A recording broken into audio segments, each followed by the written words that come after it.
जो व्यक्ति जिसका चिंतन करता है मरते समय वो बनता है। इसलिए आप लोगों से मेरी हाथ जोड़ के विनती है, मरते समय भगवान का चिंतन करिए। किसका चिंतन करिए?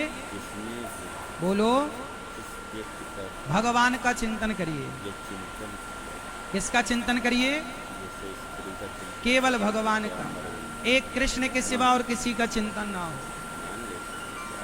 मरते समय यदि आपका मन स्त्री में लगा तो आपको स्त्री बनना पड़ेगा, पुरुष में लगा पुरुष बनना पड़ेगा, पैसे में लगा सांप बनना पड़ेगा। इसलिए आपको अगले जन्म में क्या बनना है? क्यों मैया? आपको अगले जन्म में क्या बनना है? चश्मा वाली मैया तो हैं? कुछ नहीं। पुरुष की योनि में भेज दिया। आप क्या बनोगी मैया? ये चश्मा वाली मैया। हाँ, आप इसलिए ध्यान रखिए। अगले जन्म में क्या प्लानिंग है आपकी? मरते समय। बोलो। मरते समय कुछ नहीं। पीली मैया आपकी। भगवान का ही सिर्फ चिंतन करना। देखो, कोशिश ये करो, भगवान का चिंतन मनुष्य का जीवन मिला है तो कोशिश ये करनी चाहिए कि हम जन्म मृत्यु के चक्र से ही मुक्त हो जाएं। भगवान के धाम को जाते हैं। मानव का शरीर क्यों मिला है? ताकि ये बार बार का जन्म मृत्यु, पुनरपि जननम पुनरपि मरणम पुनरपि जननी जठरे शयनम। आद्य शंकराचार्य जी कहते हैं, भज गोविंदम गोविंदम भज मूढ़ मते। यदि अपने जन्म और मृत्यु से बचना है तो ऐ मूढ़ मते भगवान का भजन कर, भगवान का चिंतन कर। यदि भगवान का चिंतन करेगा तो जन्म और मृत्यु के चक्र से, जन्म और मृत्यु के चक्र से छूट जाएगा। तो जीवन की सार्थकता क्या है? भगवान को पाना। किसको पाना? इसलिए कबीर दास जी रो रहे हैं कि कबीरा चलती चक्की देख कर दिया कबीरा रोए, दो पाटन के बीच में साबुत बचा न कोई। कबीर जी कह रहे हैं कि जन्म और मृत्यु का पहिया ऐसा चल रहा है कि सब पिस रहे हैं, कोई नहीं साबुत बचा, साबुत बचाना कोई। लेकिन कबीर जी का बेटा बोला कमाल कि चलती चक्की चलने दे, पिस पिस आटा होए और कीले माही जो रहे सो बाल ना बांका होए। चक्की में एक बीच में खूंटा होता है कील, उसमें जो दाना चला जाए ना वो नहीं पिसता।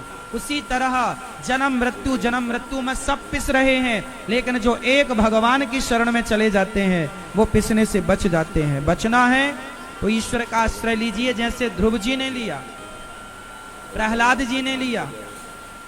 भरत जी का मन एक मृग में लग गया, उनकी दुर्गति हो गई, मृग बनना पड़ा। तीसरा जन्म मनुष्य का मिला, राजा रहुगण को उपदेश किया।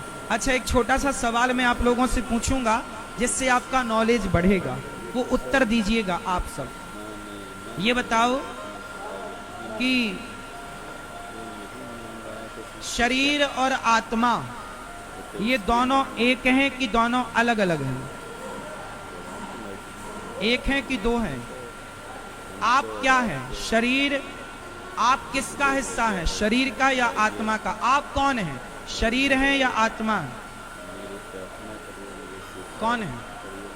आत्मा। भाई आप क्या हो? आप क्या हैं?